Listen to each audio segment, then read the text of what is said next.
The smell wakes me up in the middle of the night. Weeks after a massive fire at the scrap heap on Allen's Avenue in Providence, the I-Team finds dozens of complaints lodged against other businesses on that unsightly stretch. And we learned delayed enforcement and plans to expand could make matters even worse. NBC 10 I-Team reporter Tamara Sakarsik spent weeks investigating air quality issues. There's this overwhelming smell of asphalt. If you walk along Allen's Avenue in Providence, it's an incredibly heavy sulfuric smell. Residents say you'll be suffocated by noxious odors lingering in the air. There are days where the smell is so intense. We've had headaches, sore throats, nausea. Pollution has plagued the Washington Park neighborhood for generations, a result of major highways nearby, met with industry along Allen's Avenue. The asphalt industry, concrete industry, and then the port operations associated with the ships coming and going. Brown University professor Meredith Hastings is leading a study on pollution in the area called Breathe Providence. And this is showing you just a typical day of particulate matter in Providence. They've installed monitors to measure pollution and want to learn if it's tied to adverse health outcomes in specific areas, like the sky-high asthma rates noted by DEM in the South Providence and Washington Park neighborhoods. Is enough being done to regulate the emissions on Allen's Avenue? I think the answer is no. Those regulations fall on the Department of Environmental Management. The NBC 10 I-Team sifted through 44 air quality complaints in the area made to DEM between January of 2022 and April of 2024.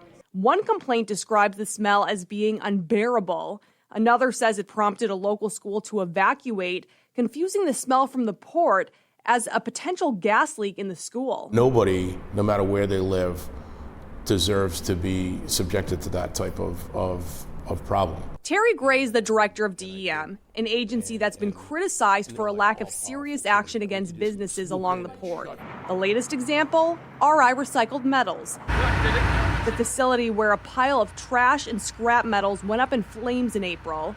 The fire highlighted the fact that the company's been the target of numerous environmental citations and over 100 court hearings. How many chances does a business get? A lot, apparently. DEM's efforts have been met with appeals similar to the city of Providence. We issued a cease and desist. We're now in court over that. Did you accept a $1,000 campaign contribution from the manager of Rhode Island Recycled Metals? I did. Residents question whether politics are playing a part in allowing problem businesses to stay up and running. Is that appropriate?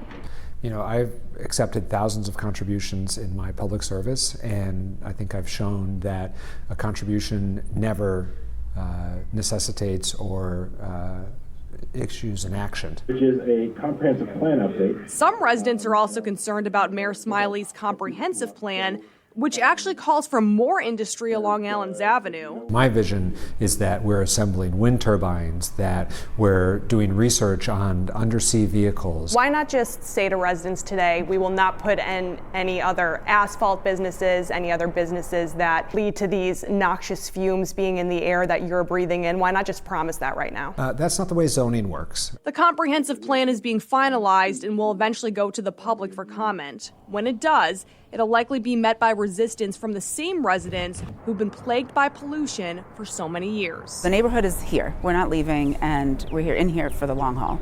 DEM is using federal funds to install more air quality monitors by the port. It hopes that'll help pinpoint noxious odors to specific businesses to then issue fines. But as we've seen in the past, that doesn't always work. We'll continue to follow this story along with any industrial growth along the Port of Providence for you. For the NBC 10 I-Team, I'm Tamara Sakarsik.